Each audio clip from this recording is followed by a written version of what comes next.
Borewell அமைத்து கொடுத்திருக்கிறேன். அதே மாதிரி நம்முடைய தாராபட்டி கிராமத்தில் புதிய மேல்நிலை தொட்டி 10,50,000 ரூபாயில் கட்டி கொடுத்திருக்கிறேன். அது மட்டுமல்ல, தாராபட்டி கிராமத்தில் புதிய பாலம் ஏறத்தாழ 45 லட்சம் ரூபாயில் அந்த பாலத்தை புதுப்பித்து சாலை அமைத்து கொடுத்திருக்கிறேன் என்பதையும், அதே மாதிரி தாராபட்டி விளக்கு பகுதியில் பேருந்து நிறுத்தும் இடத்திலும் அங்கே நிறுத்தும் இடத்திலே பஸ் ஸ்டாப் அமைத்து கொடுத்திருக்கிறேன். அது மட்டுமல்ல, இது போன்ற எண்ணற்ற திட்டங்கள், பாதாள சாக்கடை, இங்கு இருக்கிற வாய்க்கால், திறவு வாய்க்கால், அது மட்டும் இந்த பகுதியில் இருக்கிற அத்தனை தெருக்களுக்கும் சாலை அமைத்து கொடுத்திருக்கிறேன். குடிநீர் பிரச்சனையை தீர்த்திருக்கிறேன். உங்களுடைய அடிப்படை தேவைகளை நிறைவேற்றியிருக்கிறேன். நான் 15 ஆண்டுகளுக்கு முன்பாக வரும்பொழுது ஒரு சாதாரண குக்கிராமமாக இருந்தது. இங்கிருந்து பூக்களை கொண்டு வருவார்கள், இங்கிருந்து மற்ற காய்கறிகளை கொண்டு போய் மார்க்கெட்டில் விற்பதற்கு சிரமமாக இருக்கிறது. எனவே எங்க ஊருக்கு பேருந்து வசதி வேண்டும் என்று கேட்டீர்கள். பேருந்து வசதி செய்து கொடுத்தேன். அது மட்டுமல்ல, கொரோனா காலத்திலே ஓடோடி வந்து உங்களுக்காக உதவி பண்ணியவன் இந்த செல்வூர் ராஜ். எனக்கும் என்னுடைய துணைவியாருக்கும் கொரோனா வந்துவிட்டது.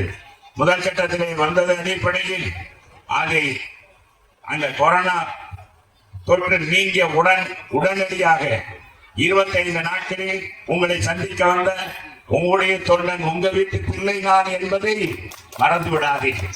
அது மட்டுமல்ல, உங்களுக்கு எதுவாக இருந்தாலும் அதை நான் நிறைவேற்றிக் கொடுக்கிற உங்க வீட்டு பிள்ளையாக, உங்களில் ஒருவனாக வந்திருக்கிறேன்.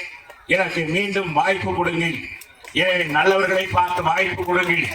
அன்பு தாய்மார்களே, நீங்கள் எந்த இடத்துக்கு போனாலும் சிந்தித்து செயல்படுத்தக்கூடியவர்கள், நாட்டிலே எது நல்லது எது கெட்டது என்று அறிந்து பார்க்கக்கூடியவர்கள், இந்த நாட்டை சிறப்பான நாடாக உருவாக்க இன்னைக்கு தேசிய ஜனநாயக கூட்டணி என்னுடைய தலைவராக, தமிழகத்துடைய தலைவராக அண்ணன் எடப்பாடி அவர்களும் வரைநடத்தி அனுப்பியிருக்கிறீங்க.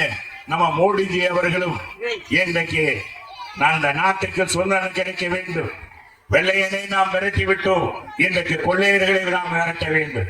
அது மட்டுமல்ல, போதை கலாச்சாரம் மக்களை, பெண்களை, குறிப்பாக குழந்தைகளை, தாய்மார்களை, வயதானவர்களை இன்றைக்கு வாட்டி வதைத்துக் கொண்டிருக்கிறது. கிறுக்கு போதை வந்திருக்கிறது. இந்த போதை கலாச்சாரத்திற்கு முடிவு கட்ட வேண்டும்.